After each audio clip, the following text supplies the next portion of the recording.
Who's got the best cornerback tandem? All right. We're talking about Lenny Curry.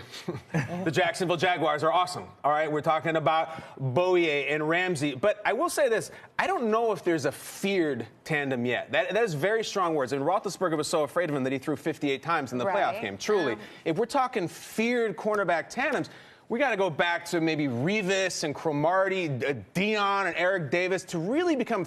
Who's Champ playing with? Deltha O'Neal? I don't even remember.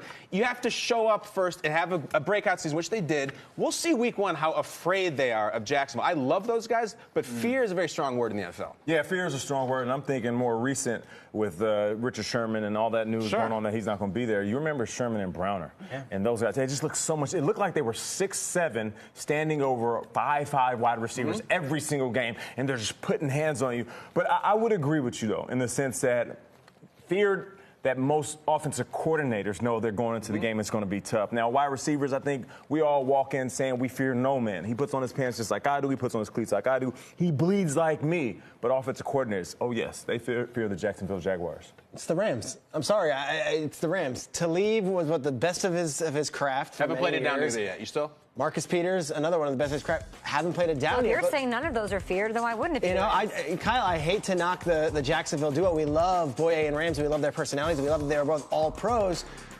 Roethlisberger and Brady both had some afternoons on them in the playoffs. I haven't seen Talib and Peters yet, but if you're looking on paper, Marcus Peters as the young upstart who's getting a second chance in Los Angeles, and Aqib Talib, the veteran leader who no one wants to face and doesn't want to go up against. I'm taking those guys. And I'll give you a forgotten duo that puts a fight up every single game when they're facing wide receivers, Patrick Peterson and the Honey Badger. Now, we might not say much about the Arizona Cardinals because of the losing seasons and the success or lack thereof.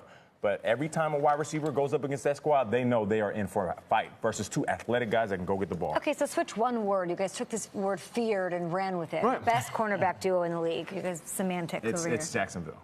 It's Jacksonville. Best cornerback My duo best in the corner duo is the Rams right now, but my best defensive backfield, which I think matters also when you talk about the safeties, is the Minnesota Vikings. I think Harrison Smith roaming the middle. I think Sendejo. I think Waynes. I think just you go into like the backups, the Mackenzie Alexanders, and then obviously the Terrence Newmans if he comes back. The Vikings defensive backfield's the best in the league. Most feared might be Xavier Rhodes. Cornerbacks, though, Rams. I know they took their lumps. I will invest in Jacksonville right now with all that talent and all that confidence. Give me those two guys.